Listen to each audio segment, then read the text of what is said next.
त्याची उजळणी केली व 2 पुढचे श्लोक पाहिले, 10वा आणखी 11वा.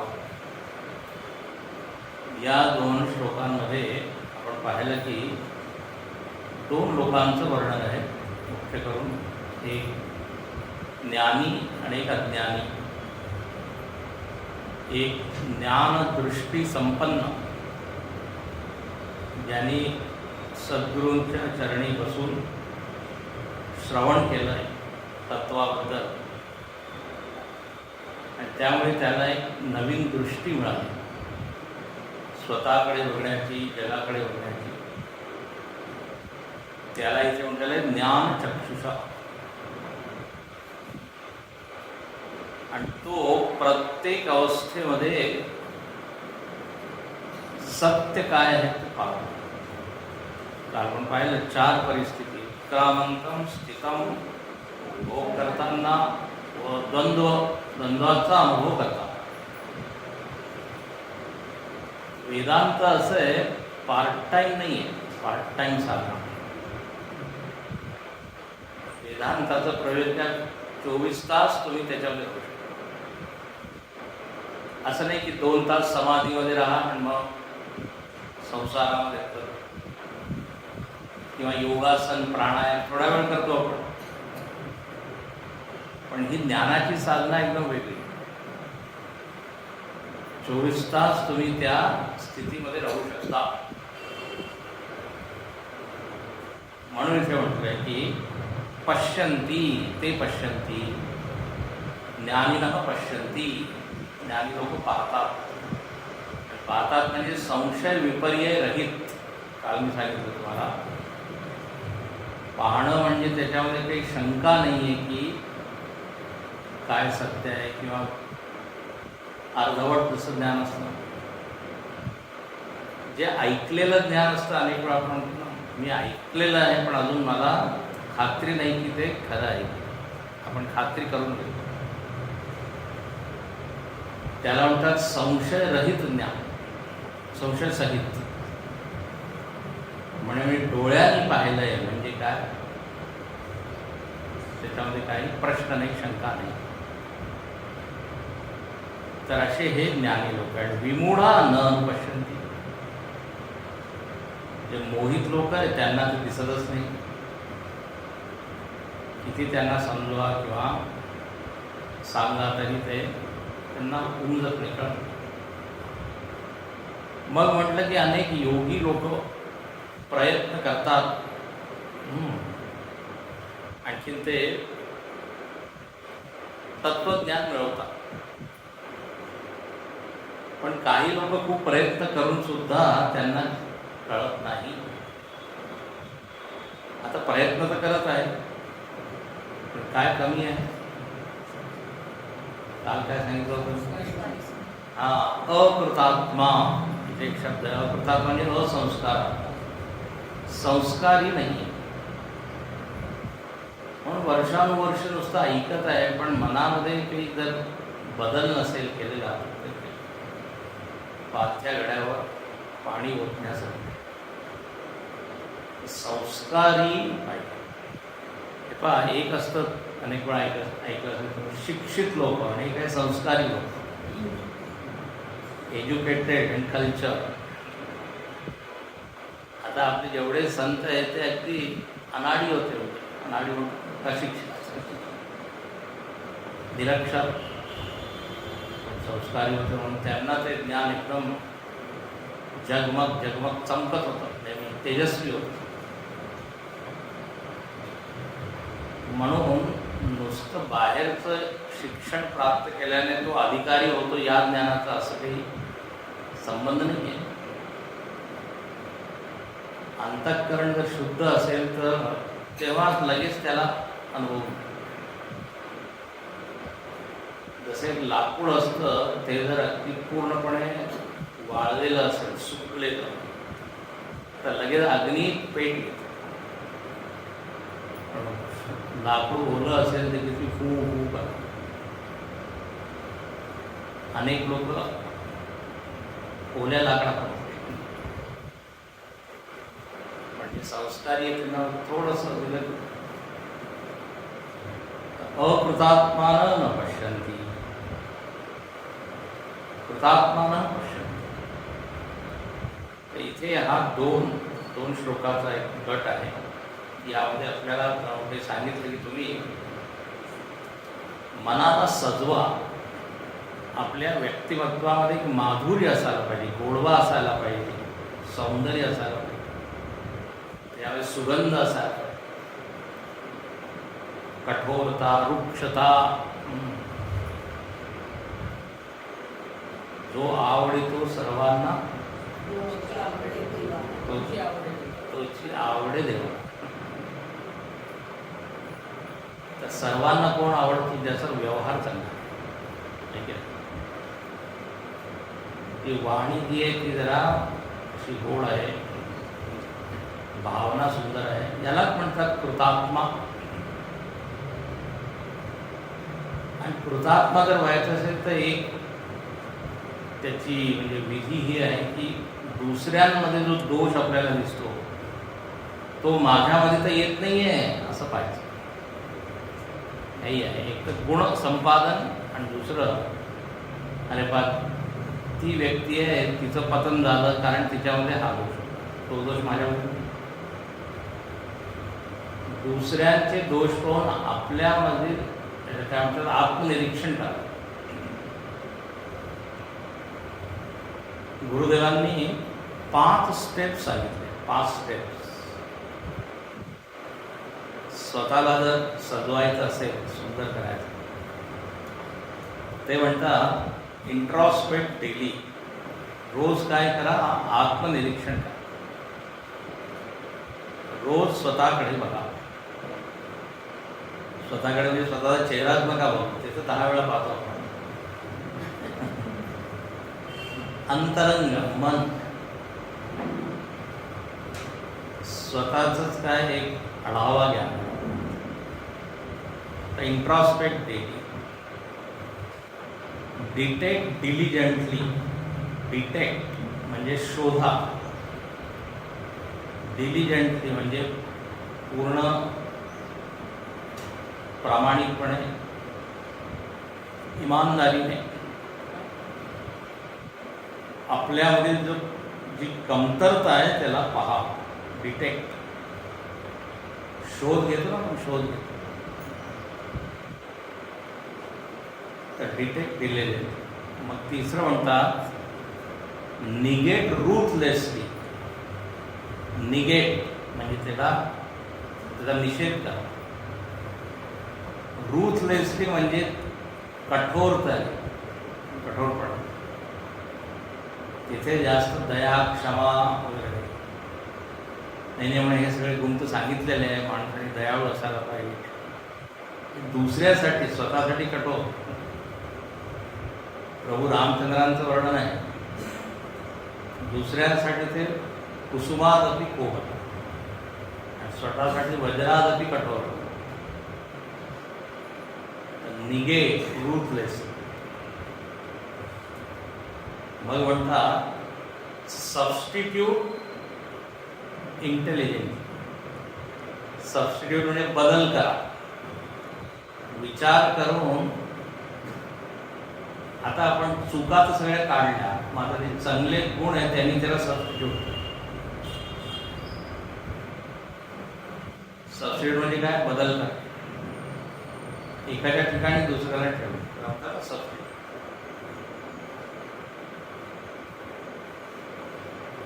चौथं म्हणतात, चौथं की पाचवं ग्रो स्टडीली. हळूहळू तुम्ही विकास करा. पहिले हे जे चार साधना जर केल्या तर निश्चितच आपण विकास, आत्मविकास. Grow steadily. छान वाक्य आहे. आणि शेवटी म्हणतात लिव्ह हॅपीली. आनंदाने राहा. याच्यावर एक पूर्ण भाषण आम्ही देतो युवा केंद्रामध्ये किंवा कॉलेजमध्ये. आणि सगळं वयोगटाला लागू. पहिलं काय सांगितलं? इंग्लिशमध्ये म्हणायचं तर इंट्रॉस्पेक्ट डेली, मराठीमध्ये काय? डिटेक्ट डिलिजंटली, शोधा. हां म्हणजे कमतरता करा. हां, आणि मग निगेट ट्रूथलेस. जसं आई वडील मुलांना कठोर होतात, कधी कधी नेहमी लाड केल्याने बिघडतात, कधी कधी काय कठोर, स्वतःसाठी कठोर व्हावं लागतं. मग म्हणतात सबस्टिट्यूट इंटेलिजंटली, विचारपूर्वक बदला. आता याचं उदाहरण, चहा सोडायचं आहे म्हणजे आता चहा सोडलाय मी, अरे छान नाही, पण आता ग्रीन टी सोड. सबस्टिट्यूट त्याला, चला ठीक आहे, चहा सोडलाय पण आता कॉफी सुरू केली, हे बरोबर नाही.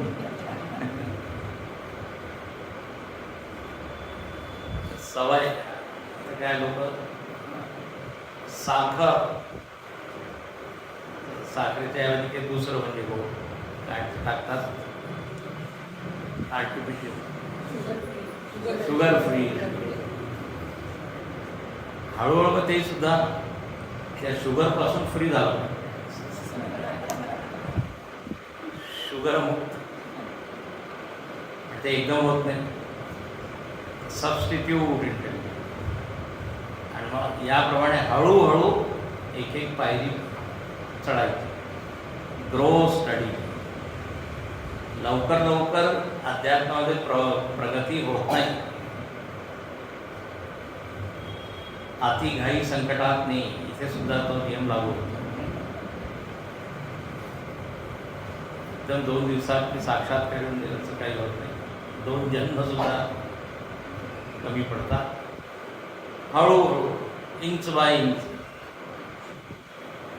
आणि शेवटी याचा परिणाम होईल लिव्ह हॅपी. तर इथे कृतात्मा शब्दावर ही व्याख्या होऊ शकते. कृतात्मा, संस्कृतात्मा. तर याप्रमाणे या 11 श्लोकांमध्ये आपण पाहिले 2-3 विषय भगवंतांनी सांगितले. 3 विषय होते. आता जो विषयाची सुरुवात होत आहे तो विषय म्हणजे काय आहे, तर म्हणे उपासनेचा विषय सुरू होतो. उपासनेच्या द्वारे सुद्धा आपण आपल्या मनाला काय शुद्ध करू शकतो. उपासना असेल तर वासना नाही शिकू. वासनेचा नाश करायचा उपासना. आता म्हणे चतुर्भि श्लोकैहि विभूती संक्षेपम आह भगवान. 4 श्लोकांमध्ये भगवंत आता विभूतीचं वर्णन करतात.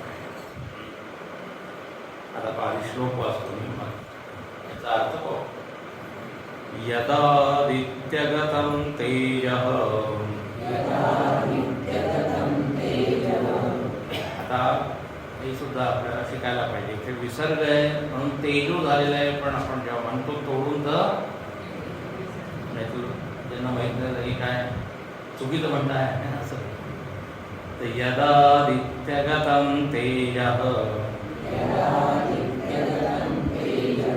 जगद्भासयतेऽखिलम् यच्चन्द्रमसि यच्चाग्नौ तत्तेजो विद्धि मामकम्. यदादित्यगतं तेजः जगद्भासयतेऽखिलम् यच्चन्द्रमसि यच्चाग्नौ तत्तेजो विद्धि मामकम्. आता नवीन विषय. आतापर्यंत पहा, पहिल्या 3 श्लोकात संसाराचं वर्णन झालं, मग साधनेचं वर्णन झालं, निर्माण मोह. त्यानंतर अव्यय पदाचं वर्णन झालं, आणि अव्यय पदावर कोण पोहोचतात त्याचं वर्णन. मग जीवाचं वर्णन झालं, जीवभूत सनातन. मग जीवाची गती कशी होती, पुनर्जन्म कसा मिळतो त्याचं वर्णन. आणि मग आता दोन श्लोकामध्ये कोणचे जीव ज्ञानी म्हणवले जातात, कोणचे अज्ञानी, त्याचं वर्णन. आता विभूतीचं वर्णन करत आहे. विभूती म्हणजे काय, भगवंताचं वैभव. म्हणजे भगवंतच या पूर्ण जगामध्ये कसा व्याप्त आहे ना, याचं वर्णन आहे. आता इथे सुरुवात करता की पहा, सूर्य आहे, चंद्र, याच्यामध्ये आपल्याला तेज दिसतो, प्रकाश, दीप्ती.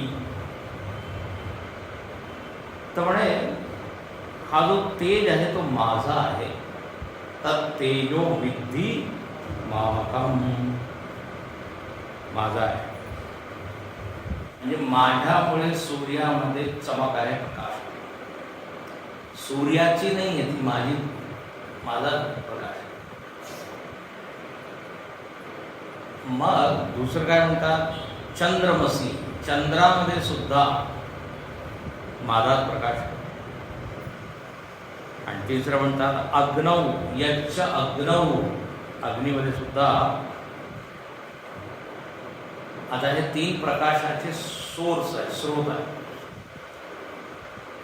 आणि याच्यामुळे काय होतं, जगत भासयते अखिलम, संपूर्ण जग प्रकाशमान होतं. संपूर्ण जग या तेजामुळे जाणलं जातं. कल्पना करा, सूर्य चंद्र अग्नी नसेल तर अंधार अंधार. तर म्हणे हे एक तीन आहे. आणि या तिन्ही याच्यामध्ये तेज माझं आहे. आता म्हणजे काय झालं, सूर्य चंद्र अग्नी भगवंताची विभूती झाली. सूर्यामध्ये मला पहा, चंद्रामध्ये मला पहा, त्यानंतर अग्नीमध्ये मला. आता पहा इथे खूप छान, इथे 4 श्लोक आहेत. याचं लक्षात काय, अभिप्रेत अर्थ काय. तुम्ही सांगितलं उपासना. उपासनामध्ये काय असतं, एक विग्रह असतो ना, एक मूर्ती असते. आणि त्या मूर्तीमध्ये आपण उच्च भाव पाहतो, चांगले भाव. मूर्ती आहे दगडाची, पण त्याच्यामध्ये आपण विष्णू, शंकर, मारुती याला पाहतो. तर एक आहे विग्रह आणि त्याच्यामध्ये परमात्मा. आता इथे फक्त मूर्तीमध्ये मी आहे हे नाही, तर म्हणे सूर्य चंद्र जणू ते मूर्ती आहे, विग्रह. हा, आणि त्याच्यामध्ये तेज मी आहे. तर तुम्ही सूर्यचंद्राकडे नका पाहू, तेजाकडे पाहू. त्याला ॲप्रिशिएट करा. म्हणजे आपण जसं मूर्तीकडे बघत नाही, देवाकडे बघतो. आधी सुद्धा मी सांगितलंय तुम्हाला, असं कोणी नाही म्हणत की मी मूर्तीचं दर्शन करून आलो, देवदर्शनासाठी गेलो होतो, देवदर्शन करून. तर सामान्य वस्तूमध्ये उत्कृष्ट भावना ठेवणे याला म्हणतात उपासना. ही परिभाषा आहे, टेक्निकल. तर आता सूर्य चंद्र आहे, ही जणू काही मूर्ती, विग्रह. आणि त्याच्यामध्ये देवाला पहा. तर आदित्य आश्रय दीप्ती अहम, मी आहे. अच्छा, विजानीहि, विद्या म्हणजे विजानी, मलाच तुम्ही तिथे पहा. मम विष्णो हो तज्ज्योती, माझी ज्योती. आता एक अर्थ आहे इथे काय, एक म्हणजे आदि दैविक. हे पाय, सूर्यचंद्र त्या 3 प्रकारचे ना, आदि दैविक, आदि भौतिक, आध्यात्मिक. तर आदि दैविक म्हणजे जे ब्रह्मलोकामध्ये, उच्च लोकामध्ये आहे. सूर्यचंद्र आपल्याप्रमाणेच त्यांच्याकडे शरीर आहे. आणि हे जे आपण पाहतो सूर्यचंद्र, हे आदिभौतिक. एक आहे चंद्रदेव आणि एक आहे चंद्र जो दिसतो आपल्याला, त्याला काय म्हणू, आदिभौतिक. हा विषय आधी मी सांगितलेला आहे. आणखीन आपल्यामध्ये चंद्राची उपस्थिती आहे मनाच्या रूपात. मनसो देवता चंद्रमा, मन. जसं पहा चंद्रच्या कला कमी जास्त होतात की नाही, मनाची सुद्धा स्थिती तशी. तर इकडे मन आहे, बाहेर चंद्र आहे, आणखी परलोकामध्ये चंद्र आहे. त्याप्रमाणे सूर्यदेव ज्याचा मुलगा कर्ण झाला तो आदिदैविक, कारण या सूर्याचा पुत्र होऊ नाही शकत. हा सूर्य आदी होतो. पण डोळे काय आध्यात्मिक. जसं सूर्याच्या प्रकाशात आपण पाहतो त्याप्रमाणे नेत्र ज्योती म्हणतात ना, नेत्रामध्ये ज्योती आहे, प्रकाश आहे, त्याच्यामुळे आपल्याला सगळं दिसतं. त्यामुळे या तिन्ही सत्तेमध्ये मी आहे असं समजा. आदि दैविक, आदि भौतिक, आदि. तिघांमध्ये जे सामर्थ्य आहे, जी शक्ती आहे ती माझी.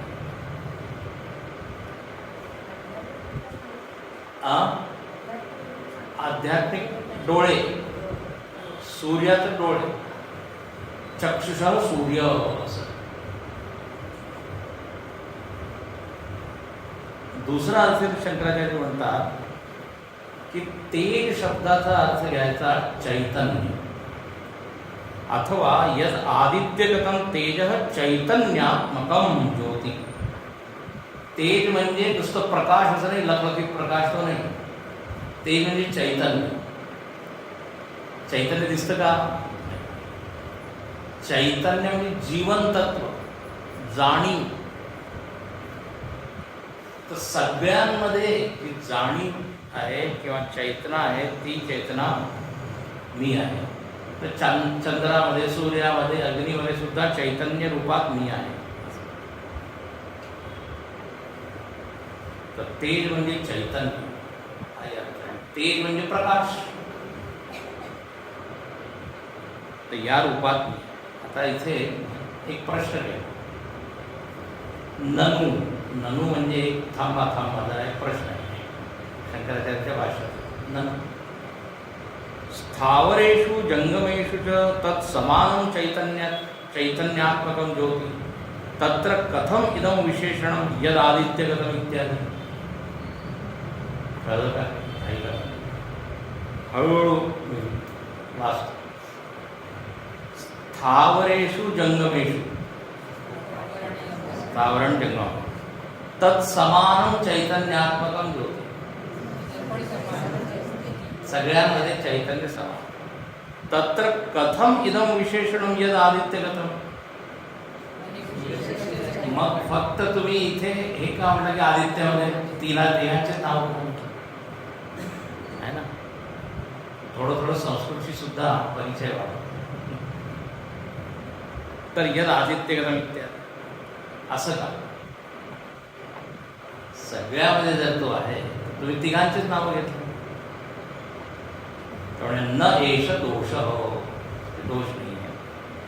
काम म्हणे सत्वाधिक्यात आधिक्य उपपत्ते. हे जिथे स्वच्छता आहे तिथे त्याचं तेज जास्त आहे. आता पहा, जसं एक गढूळ पाणी आहे आणि स्वच्छ पाणी आहे, दोघांमध्ये सूर्याचं प्रतिबिंब पडत आहे, पण एकामध्ये स्पष्ट एकामध्ये अस्पष्ट. तर सूर्य चंद्रामध्ये परमात्मा आहे हे समजणं जरा सोपं आहे. कारण त्याला तेज, प्रकाश, दिव्यत्व दिसतं तिथं. आता कोणी म्हणजे कचऱ्यामध्ये देव पहा, तिथेही आहे, पण तो तिथे असुरांमध्ये सुद्धा देव आहे. आणि देवाने सांगितलं विभूतीमध्ये, प्रल्हादशास्मी दैत्यानां, पण एकदम तिथे दिसत नाही. म्हणून इथे कसे विशेष सांगितले. अर्जुनाचा हाच प्रश्न आहे 10व्या अध्यायामध्ये. केषु केषु च भावेषु चिंत्योसी भगवन मया. म्हणे मी कुठे कुठे तुम्हाला पाहू, जरी तुम्ही सगळीकडे आहात तरी मला असे विशेष स्थान दाखवा जिथे की सहज माझी वृत्ती बनेल, म्हणजे सहज स्वीकार होईल की इथे देव आहे. तर मग म्हणून ते विभूती इथे इथे संतांमध्ये आपल्याला देव दिसतोय. आणि लोक काय म्हणतात, आमची एक प्रार्थना आहे ती देवाकडे तुम्ही जरा सांगून द्या, कारण तुम्ही देवाच्या क्लोज आहात. क्लोज म्हणजे जवळ आहात. आता असं काही नाही आहे, पण तिथे देवाचा अनुभव लोकांना, कारण सत्व अधिक आहे, अंतःकरण तिथे शुद्ध आहे, तर तिथे देवाचा प्रकाश, तेजस्विता, शक्ती दिसते.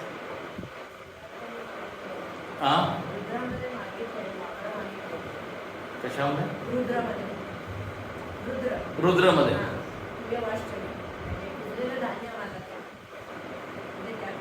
हा हो, सगळ्यामध्ये त्यातच ते तर काय वृक्षाणाम पतये स्तेनानाम पतये नमः.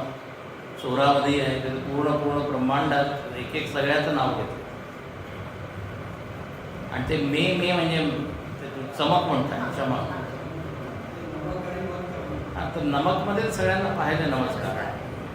मे म्हणजे मला आहे, तिलाष्टमे, माषाष्टमे, यवाष्टमे, सगळं मला मिळू दे असं ते मागणी आहे. हां, पण ते पहिलं वालं रुद्र आहे, म्हणजे नमक, नमस्कार. जिकडे पाहा तिकडे त्यांना देवच दिसतंय, म्हणून ऋषी तर खूपच ते चांगली स्तुती आहे. त्याच्यावरही एकदा प्रवचन केलं पाहिजे.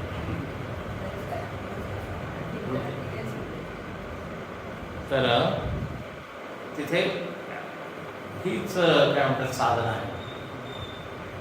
तर आदित्यादिषु सत्वम अत्यंतम प्रकाशम अत्यंत भास्करम अतः तत्र एव आविस्तरम ज्योति इति तद विशिष्यते न तू तत्र एव तद अधिकम. म्हणजे फक्त तिथे जास्त आहे असं नाही आहे, पण तिथे आपल्याला सहज होतं, समजणं सोपं होतं. म्हणून भगवंतानी हे नावं घेतली आहे. तर याप्रमाणे सूर्यचंद्राकडे म्हणून आपल्याला आपण काय नमस्कार करतो, प्रत्यक्ष नारायण. नारायणाला जर नाही पाहिजे तर म्हणजे सूर्यालाच तुम्ही नारायण सांगता. आणि खरोखर सूर्य अगदी देवाप्रमाणेच आहे. सूर्य नसेल तर जीवनच नसेल. संपूर्ण पृथ्वीवर जे काही चालू आहे त्याच्यामुळेच आहे. शंकराचार्यांनी सुद्धा उदाहरण दिलं, यथाही लोके तुल्ये अपि मुख संस्थाने न काष्ठकुड्यादो मुखम आविर्भवति आदर्शादो तु स्वच्छतरे तारतम्येन आविर्भवति तद्वत्. आता प्रतिबिंबाचं जे मी गरुडाचं दिलं ते तिथे म्हणतात की लाकडामध्ये, हां, आणखीन भिंतीमध्ये प्रतिबिंब दिसत नाही, पण पाण्यामध्ये दिसतं. आणि जेवढं पाणी स्वच्छ होईल तेवढं जास्त स्वच्छ प्रतिबिंब, चमक. तारतम्येन, तारतम्य म्हणजे तरतम भाव, कमी स्वच्छ जास्त स्वच्छ. म्हणून म्हणतात की भगवंत लांब नाही आहे, भगवंत इथेच आहे. कमतरता फक्त आपल्या अंतःकरणात. अंतःकरणाला स्वच्छ करा, इथेच आहे. तर आविर्भवती तारतम्य. म्हणून ते म्हणतात, हिंदीमध्ये एक संत म्हणतात, परमात्मा मत बनो महात्मा बनो. परमात्मा तो तुम हो ही, महात्मा बना. महात्मा म्हणजे चांगल्यात चांगलं मन ज्याचं, महान अंतःकरण ज्याचं आहे, शुद्ध अंतःकरण. परमात्मा सगळ्यामध्ये आहेच. तर हे तर झालं सूर्यचंद्र. आता भगवंत म्हणतात, तुम्ही पृथ्वीवर राहता ना? म्हणे हो. तर म्हणे पृथ्वीमध्ये सुद्धा मी आहे. गामाविश्य भूतानि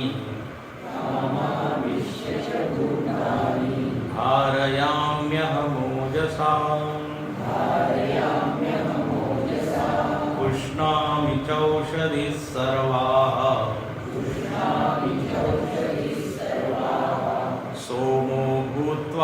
रसात्मकः गामाविश्य च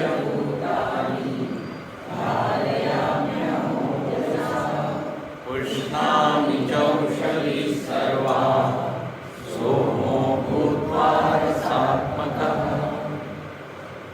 म्हणे गाम आविश्य, गाम म्हणजे पृथ्वी, पृथ्वी, पृथ्वीमध्ये मी प्रवेश केलेला आहे. अच्छा, पृथ्वीमध्ये प्रविश्य, आविश्य म्हणजे प्रवेश. पृथ्वीमध्ये प्रवेश करून मी काय करतो तर म्हणे धारयामी भूतानी, सगळ्या भूतांना म्हणजे सगळ्या प्राण्यांना मी धारण करून ठेवतो, पकडून ठेवतो. आता बघा, एक एक तुम्ही लिहून घ्या किंवा विचार म्हणजे मनामध्ये ठेवा. सूर्य चंद्रामध्ये मी काय करतो तर म्हणे भासयते अखिलम, सगळ्यांना प्रकाशनाचं काम करतो. मी जर नसेल तर इथे प्रकाश.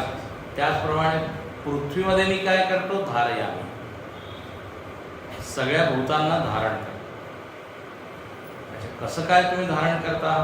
ओजसा, ओजसा, ओजसा म्हणजे बलेनं. शंकराचार्य पृथ्वीमध्ये एक बल आहे, बल, शक्ती.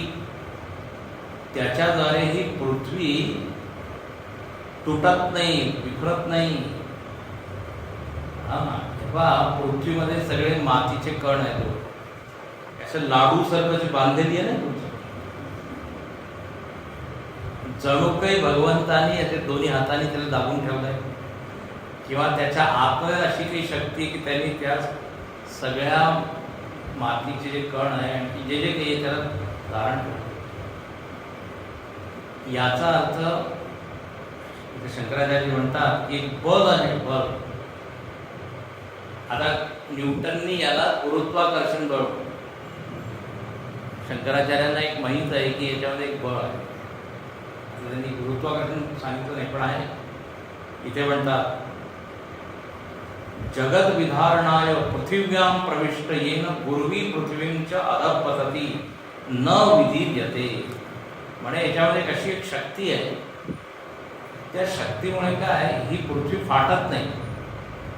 हां, जसं तर सांगितलं, जर तूप बरोबर नसेल तर लाडू बांधला नाही जात.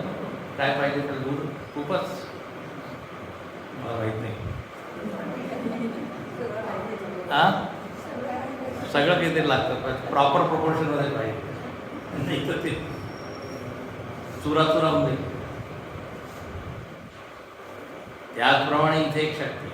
आणि दुसरं इथे म्हणतात खूपच छान की ही पृथ्वी एका चेंडूप्रमाणे, ठीक आहे, ही पडत नाही आहे, अशी वाऱ्यामध्ये अंतराळामध्ये अशी लटकली, फिरत आहे. काय जादू आहे की एखादा चेंडू आपण असं ठेवू शकतो का? नाही. तर म्हणे न पतती, अध न पतती. भगवंतानी त्या पृथ्वीला असं खेचून ठेवलंय, आता तुला पडायचं. दुसरं, आपण सगळे सुद्धा या पृथ्वीला चिकटून आहोत. जर गुरुत्वाकर्षण बळ नसेल तर सगळे उडून जातात. तुम्ही ते पाहिलं असेल, अंतराळामध्ये जातात, एस्ट्रॉनॉटला काय म्हणतात, अंतराळवी, अंतराळवी. तर ते असे पोहतात. त्यांना एक एक काम म्हणजे खूप कठीण होतं करायला, कारण पृथ्वीचं हे नाहीच, बळ नाहीच. तर या शक्तीमुळे आपण ह्या पृथ्वीला विचार करा, शक्ती नसेल तर न अधपतती न विधीयते येन गुरुवीम पृथ्वी. याच्यामुळे पृथ्वी फाटतही नाही, खाली पडतही नाही आणि सगळ्यांना धारण करून ठेवते. तर पहा, भगवंत म्हणतात मी आहे. आता भगवंत दिसत नाही, गुरुत्वाकर्षण बळ दिसत नाही. दुसरं इथे म्हटलेलं आहे, एक तर झालं पृथ्वीमध्ये एक बळ. दुसरं शंकराचार्य म्हणतात यद बलम काम राग विवर्जितम ऐश्वरम. आपल्यामध्ये एक बळ आहे, सद्गुणांचं बळ. त्याच्यामुळे धारणा झालेली आहे समाजाची. बलम बलवताम चाहम काम राग विवर्जितम आहे ना, ते तिथे म्हणतात. हे पहा, समाजाची धारणा, कुटुंबाची धारणा, धारणा म्हणजे कळतंय ना, एकजूट राहणे. हे कशामुळे आहे तर म्हणे चांगले गुण आहे, त्या गुणांमध्ये बळ. जर गुण नसेल ना तर सगळं समाज विखरून जाईल कुटुंबामध्ये. याच्या उलट दुर्गुण जर आले, लोभ आला समजा, ईर्ष्या किंवा अभिमान, तर बाबा कुटुंबामध्ये कसे काय होतात, तुटतात, फूट पडते. तर कशामुळे ते बांधले होते? त्या गुणांमुळे. त्या गुणांमध्ये एक शक्ती. स्वामीजींनी उदाहरण दिलं, भारत एक छान मोठा देश होता, पण जिन्नाच्या मनामध्ये लोभ आला, त्यामुळे भारताचे 2 तुकडे. आणि अजूनही पहा, समाजामध्ये असे विभाग का होतात? काही ना काही स्वार्थ, काही ना काही दुर्गुण. महाभारतामध्ये काय सांगितलंय? धर्मो रक्षण. आणखीन धर्माच्या द्वारेच रक्षण होतं. धार्यते, धर्म शब्दाचा अर्थच काय? धार्यते, ज्याच्याद्वारे धार. तर पहा, आपल्यामध्ये सूक्ष्म रूपात ती शक्ती आहे आणि त्याच्यामुळे सगळं समाज. जिथे अभिमान येतो तिथे लोक दुरावले जातात. म्हणजे हा काय समजतो आपल्याला, काय आता मी त्याशी बोलतच नाही किंवा लांब जातो, किंवा ईर्षा, मत्सर. तर जेव्हा म्हणता ना अधर्माची वाढ होते, धर्माची ग्लानी होते, म्हणजे काय आहे? ज्याच्यामुळे समाजाची, व्यक्तीची धारणा होते ते सगळे गुण कमी कमी कमी. तर धर्माची स्थापना म्हणजे या सद्गुणांची स्थापना. तर इथे भगवंत म्हणत आहे की मी सगळ्यांमध्ये या गुणांच्या रूपात आहे. त्याच्यामध्ये एक बल आहे, बलम काम राग विवर्जितम. त्याच्याद्वारेच धारयामी, सगळ्या समाजाला मी धारण करतो. हे पहा, नाही तर काय आहे, सतत भगवंताला एक काठी घेऊन उभं राहावं लागेल. जर सगळ्यांना चांगले गुण टाकले तर आपोआप होईल की नाही? नेहमीच अवतार तर घेत नाही देव. जेव्हा 90% 95% लोक असे होऊन जातात जे की बरोबर आचरण करत नाही आहेत धर्माप्रमाणे, गुणात, मग म्हणे आता बाहेरून मला येऊन धारणा करावी. पण जेव्हा धर्म आहे म्हणजे काय, असे लोक जास्त आहेत, त्यांची संख्या जास्त आहे, मग आपोआप सगळं सुरळीत चालतं. तर धारयामी, धारयाक्षर ओजस. तर एक हे झालं, पृथ्वीमध्ये आहे, तुमच्या मनामध्ये मी आहे. पुढे पहा, पुष्णामीच औषधी सर्वा सोम भूत्वा रसात्मक. म्हणे किंच पृथिव्याम जाता औषधी. म्हणजे एवढंच काय, तर पृथ्वीमध्ये ज्या पृथ्वीपासून वनस्पती जी उत्पन्न होत आहे त्याला काय म्हटलं? औषधी. आता हे सुद्धा मी अनेक वेळा तुम्हाला सांगितले होते, संस्कृतमध्ये सगळ्यालाच औषधी म्हणतात. सगळे जे झाडं आहेत, कारण सगळ्यामध्ये मेडिसिनल काही गुण आहे ना, औषधी गुण. तर औषधी म्हणजे काय? व्रीही यवाद्या, यवाद्या, जव, जव म्हणतात, जवच म्हणतात, जव, गहू, तांदूळ, जे काही आहे हे सगळं वनस्पती. कारण याच्यामध्ये गुण आहे. औषधी शब्दाचा अर्थ मी सांगितला होते कधी. औषधी दोषान धत्ते गुणान, म्हणजे काय, जे दोषाला काढतं आणि गुणांना धारण करतं त्याला म्हणतात औषधी. औषधी दोषान धत्ते गुणान. आपण जेव्हा औषध घेतो तेव्हा हेच होतं ना, जे व्हायरस आहे किंवा जे रोगाणू आहे त्यांची शक्ती कमी कमी कमी मरतात. म्हणजे चांगले जीवाणू आहे त्यांची शक्ती वाढते. तर औषधी, तर म्हणे या औषधीमध्ये मी काय करतो, म्हणे मीच पोषण करतो या औषधाचं. हो, पुष्णामी, आधी होतं धारयामी, आता आहे पुष्णामी, पोषण करतो. या सगळ्या वनस्पतीमध्ये हे जे गुण आलेले आहे, मेडिसिनल गुण माझ्यामुळे, म्हणजे तुम्ही कसं काय हे करता. शंकराचार्यांनी सांगितलं पुष्णामी म्हणजे पुष्टिमती रसस्वादुमती च करोमी. या सगळ्या वनस्पतीमध्ये रस मी टाकतो. रस, आंब्यामध्ये रस आहे, लिंबामध्ये रस आहे, सगळे फळ आहेत, मीच ते रसरूपात तिथे. म्हणजे तुम्ही कसं काय करता, त्यामुळे सोमो भूत्वा रसात्मक. मी चंद्र होतो, चंद्राच्या जे किरण आहे, किरणाच्या रूपात मी त्या औषधीमध्ये म्हणजे वनस्पतीमध्ये प्रवेश करतो आणि मग त्यांना रसरूप मी बनवतो. म्हणजे चंद्र किरण मीच आहे, चंद्र मी आहे. त्या किरणांवर आरूढ होऊन जणू काही मीच त्या वनस्पतीमध्ये प्रवेश करतो. सोम सर्व रसात्मक. चंद्राला काय झालेलं आहे, सर्व रसात्मक आहे. चंद्र सर्व रसात्मक, सगळ्या रसांची जणू काही आत्मा आहे चंद्र. म्हणून असं नका समजू की पिकासाठी फक्त सूर्याचाच उजेड पाहिजे, चंद्राचाही उजेड पाहिजे. चंद्रप्रकाश काय,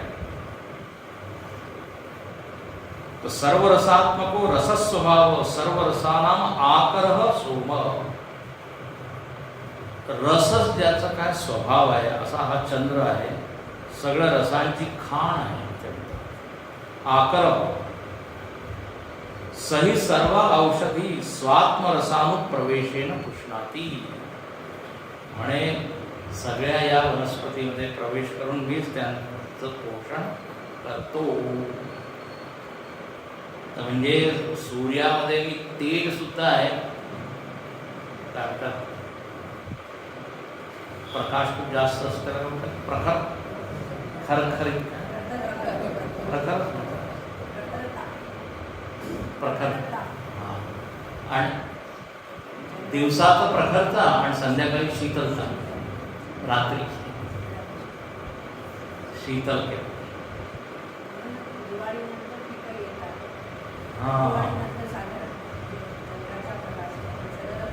शरद पौर्णिमा बरोबर.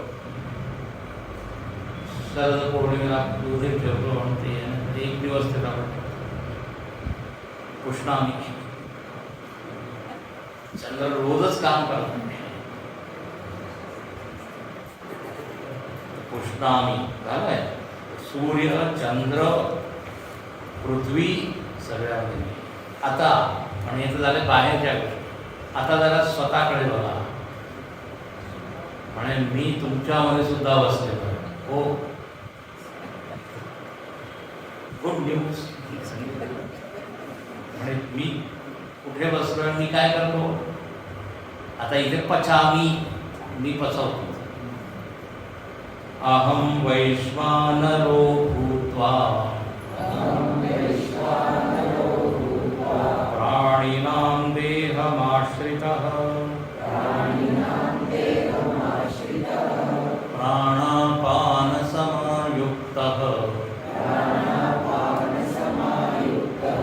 पचाम्यन्नं चतुर्विधम् अहं वैश्वानरो भूत्वा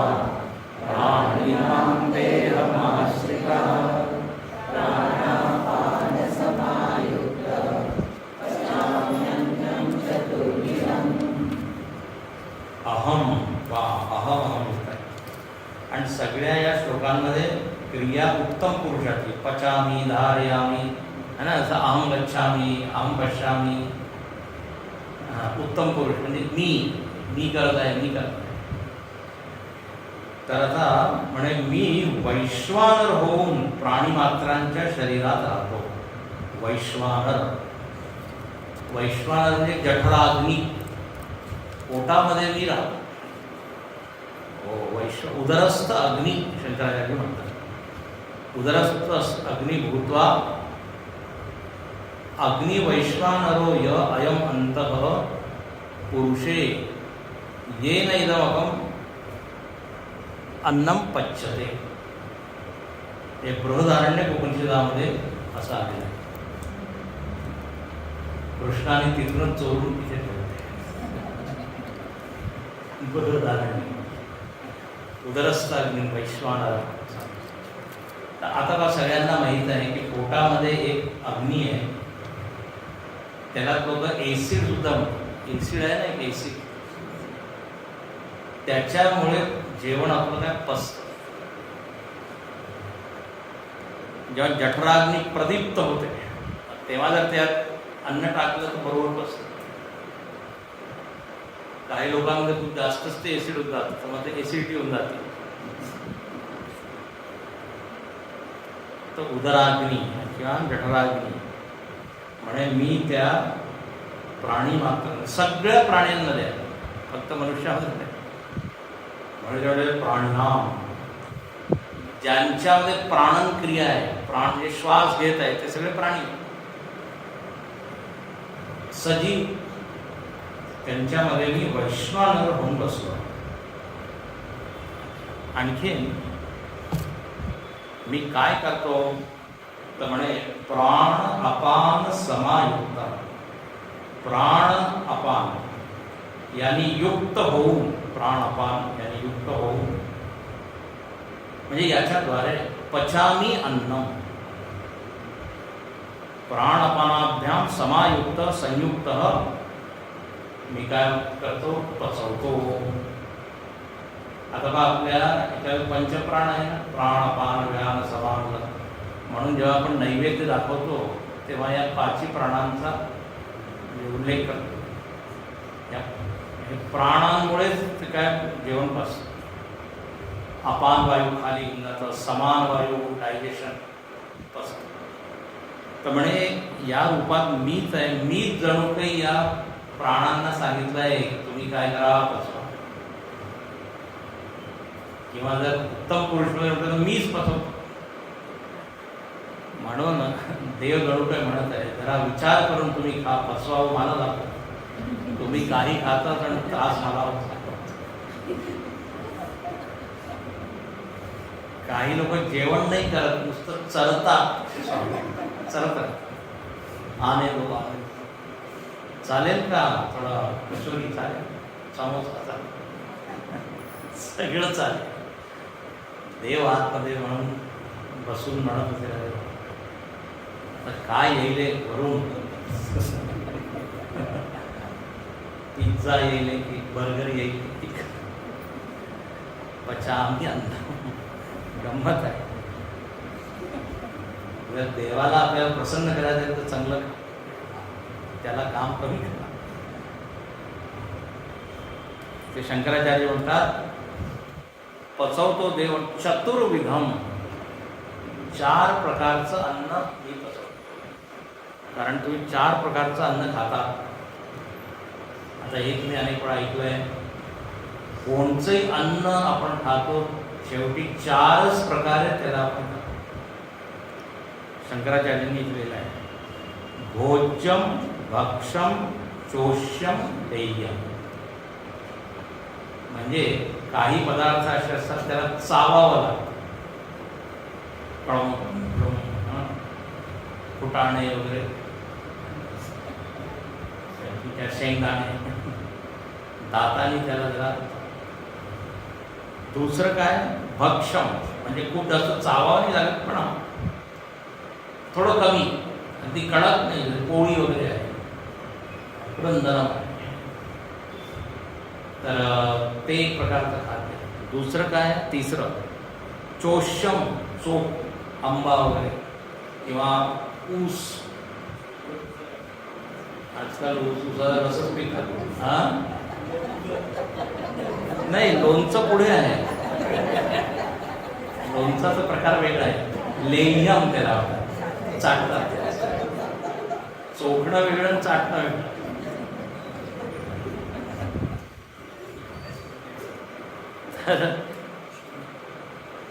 भक्षम, भोज्यम, चोष्यम, लेयम. एक आणखीन आहे पेयम, पितो आपण. काही गिळतो, म्हणजे खूप जास्त चावावी लागत नुसतं गिळतो.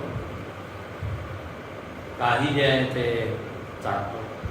लोणचं, लेयम, चटणी, चटणी सुद्धा आहे.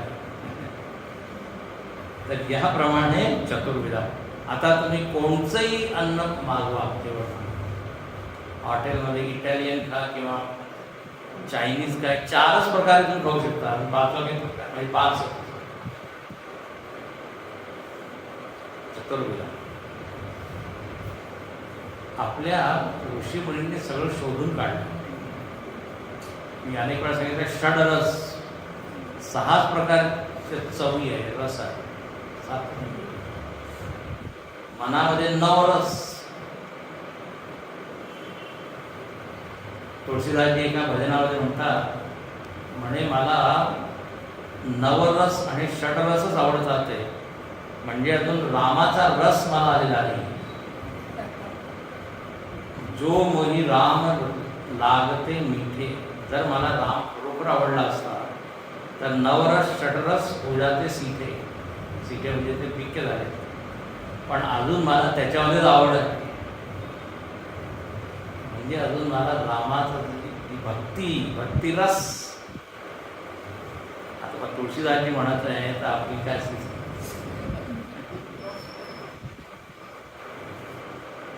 म्हणून तिकडे साधू लोकांमध्ये मिठाला रामरस म्हणतात. रामरस, रामरस, रामरस. पंगत खरा रस तो आहे. तर इथे म्हणतात पचामी अन्नम तत्व. आता इथे पहा, हे जेवण म्हणजे एक प्रकारचं काय हवन आहे ना. समर्थांनी सांगितलं, वदनी कवळ घेता नाम घ्या सहज नाम घेता जीवन करी दिवा. अन्न हे पूर्ण उदरभरण नोहे जाणीले यज्ञ कर. ही समिधा आहे. एक अन्नाची समिधा आहे. त्याची समिधा किंवा आहुती ती पवित्र असते की नाही. हे कचऱ्याला मी जर जाळत आहे त्याला थोडे आपण यज्ञ म्हणतो. तर मी काहीही अन्न काही खात आहे म्हणजे ते यज्ञ नाही आहे. हे जे जंक फूड म्हणतात ना, जंक फूड म्हणजे कचरा फूड. त्याच्यामध्ये काही पोषण नसतं, नुसतं चवीसाठी आपण टाकतो. तर ते कचरा टाकण्यासाठी. आणखीन जर कठोर लोक जे दुसरं खातात ते नाही खाल्लं पाहिजे. मांसाहार म्हणजे गुरुदेव तर म्हणायचे, तुम्ही आपल्या पोटाला कब्रगाह नका बनवू. कब्रगाह मराठीत काय म्हणतात?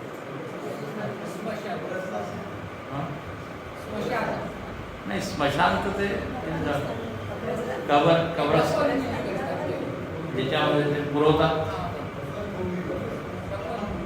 दफनभूमी.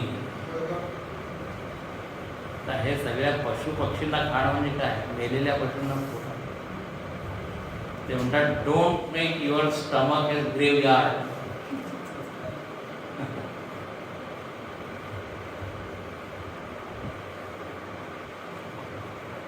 एकदा आमचे गुरुजी फ्लाईटमध्ये जात होते. आता ते व्हेज नॉन व्हेज सगळं असतं. जवळचा विचारतो, तुम्हाला प्रॉब्लेम तर नाही मी नॉन व्हेज का? गुरुजी गणते म्हणतात, मला काही प्रॉब्लेम नाही, फक्त ते उडून इकडे न्यायला पाहिजे. as long as it is there in your practice.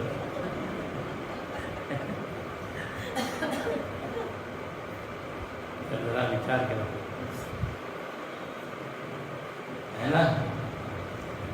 प्राणापान समायुक्त पचाम्यन्नं चतुर्थ.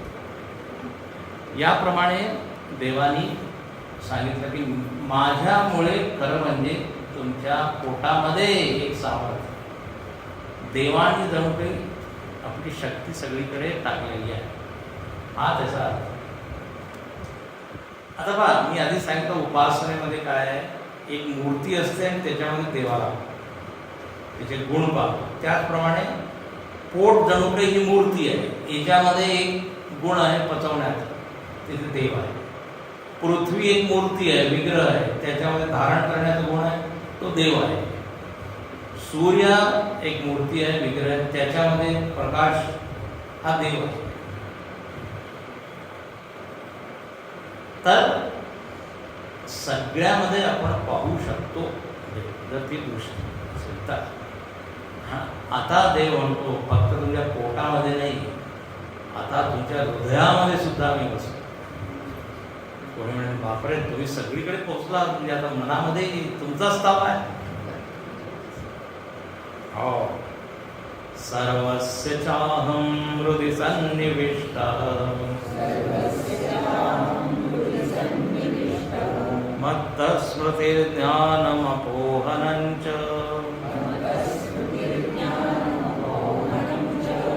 वेदैश्च सर्वैरहमेव वेद्यः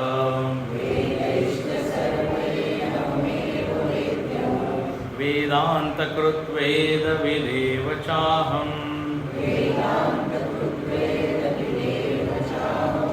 सर्वस्य चाहं हृदि सन्निविष्टः मत्तस्मृतिर्ज्ञानमपोहनं च वेदैश्च वेद्यः वेदान्तकृत् वेदविदेव चाहम्. म्हणे सगळ्यांच्या हृदयामध्ये मी प्रविष्ट आहे. सर्वस्य च अहम, अहम शब्द आला. सर्वस्य च अहम हृदि सन्निविष्ट, हृदयामध्ये आहे. आत्मासन, आत्मरूपात भेट बसलेलं, चैतन्य रूपात हृदया. आणखीन हृदय शब्दाचा अर्थ इथे शंकराचार्य करतात बुद्धी. तर हृदयामध्ये म्हणा किंवा बुद्धीमध्ये म्हणा मी आहे. हे दोघांचं वर्णन येतं उपनिषदामध्ये. कधी कधी येतं हृदय कमलामध्ये, हृत्पुंडरीका. आणि कधी कधी काय येतं बुद्धौ, बुद्धीमध्ये मी बसलेलो. बुद्धी म्हणा, हृदय म्हणा, अंतरंगामध्ये मी आहे, अंतःकरणात मी आहे असं म्हणा. अंतःकरण म्हणजे की मन बुद्धी सगळं आलं की नाही, मन बुद्धी चित्त अहंकार. त्यामुळे या अंतःकरणामध्ये मी बसतो. अच्छा, आता इथे बसून तुम्ही काय करत आहात, असं पोटामध्ये पचवतात, पृथ्वीमध्ये धारण करतात. इथे मत्तस्मृतिर्ज्ञानम अपोहनम, म्हणे माझ्यामुळेच काय आहे, स्मृती आहे तुम्हाला, स्मृती, स्मरणशक्ती, स्मृती. ज्ञानम, ज्ञान तुम्ही प्राप्त करत आहात, समजत आहात, वस्तूला, व्यक्तीला समजण्याची एक सामर्थ्य, शक्ती आहे ती माझ्यामुळे. ज्ञान, बुद्धीमध्ये विवेक सामर्थ्य आहे, विचार करण्याचं सामर्थ्य आहे, त्याला म्हणतात ज्ञान. मत्तस्मृती ज्ञान, हे चांगलं झालं. आणि अपोहनमच, अपोहनम म्हणजे विस्मरण. गेलं विजय गेलं, ठीक आहे. अपोहनमच, अपोहनम म्हणजे काय, विस्मरण, विसरणे. म्हणे विसरणं सुद्धा माझ्यामुळेच आहे. भगवान थँक्यू, धन्यवाद. म्हणजे जर मी विसरत आहे तर हे तुमच्यामुळे.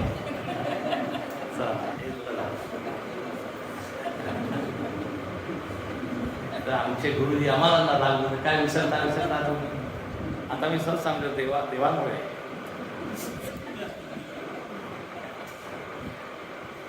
अपोहन. आता याचा अर्थ स्मृती ठीक आहे, विस्मृती सुद्धा तुमच्या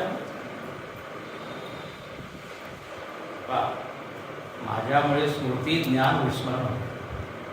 पण विस्मरण नेहमीच काही चुकीचं नाही आहे, विस्मरण सुद्धा गरजेचं आहे असं नाही का समजते. नकारात्मक अनेक गोष्टी आपल्याला विसराव्या लागतात. तो कोणत्या आता विसरा सोडा,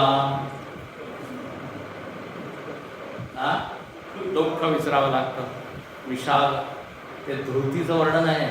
विषादम मददेवच न विमुंचति दुर्मेधा. एक राजसिक धृती असते, त्याचं लक्षण सांगितलं की ती सोडतच नाही. काही 10 वर्षापूर्वी काही घटना घडली, अजूनही तो रडत आहे किंवा स्मरण करत आणि सोडलं पाहिजे. तर विस्मरण सुद्धा गरजेचं आहे. पण काय विसरायचं आहे हे याचा विचार करा. आपण हेच तर गडबड करतो, जे विसरायचं आहे ते विसरत नाही. लक्षात ठेवायचं ते लक्षात. क्षुल्लक गोष्टी आठवून आपण रागवत असतो किंवा संबंध तोडतो. तर सर्वस्य चाहं हृदि सन्निविष्टं मत्त स्मृती ज्ञानम अपोहनंच. मग पुढे म्हणतात भाऊ, वेदैश्च सर्वै अहमेव वेद. सगळ्या वेदांच्या द्वारे मीच जाणला जातो. म्हणजे वेदांचं वेद्य काय आहे? वेद्य म्हणजे जाणण्यास योग्य मीच आहे. वेदांमध्ये अनेक विषय आहेत, पण खरा विषय मी आहे. आणखी वेदांना बनवणारा मी आहे, वेदांताचा कर्ता मी आहे. माझ्यामुळेच वेद प्रकट होतात. तुम्हाला माहिती ना, श्वास निश्वासाप्रमाणे वेद प्रकट होतात. तर त्या वेदांचं कारण मीच आहे. वेदांत कृत वेदविद सगळं मीच आहे. वेदाला जाणणारा मी वेदविद, वेदांत कृत करणारा आणि वेदांताद्वारे वेद्य जाणण्यास योग्य. कोणी म्हणजे आम्हाला काहीच नाही, सगळं तुम्हीच, सगळं तुमचंच. आता हे सत्य आहे. माझ्याबद्दल तुम्ही जाणार हे तुम्ही करू शकता. तर असं याप्रमाणे सुरुवात कुठून केली होती? सूर्यापासून पोहोचले कुठे? हृदयापर्यंत. हे 4 श्लोक आहेत. सूर्य, चंद्र, अग्नी, पृथ्वी, वनस्पती, पोट, हृदय. याचा अर्थ असा आहे की आपण सतत उपासना करू. सगळीकडे आपण देवाला पाहू शकतो, अनुभव. फक्त जगच आहे असं नाही, जगामध्ये तो आहे. त्या जगाच्या सगळ्या वस्तू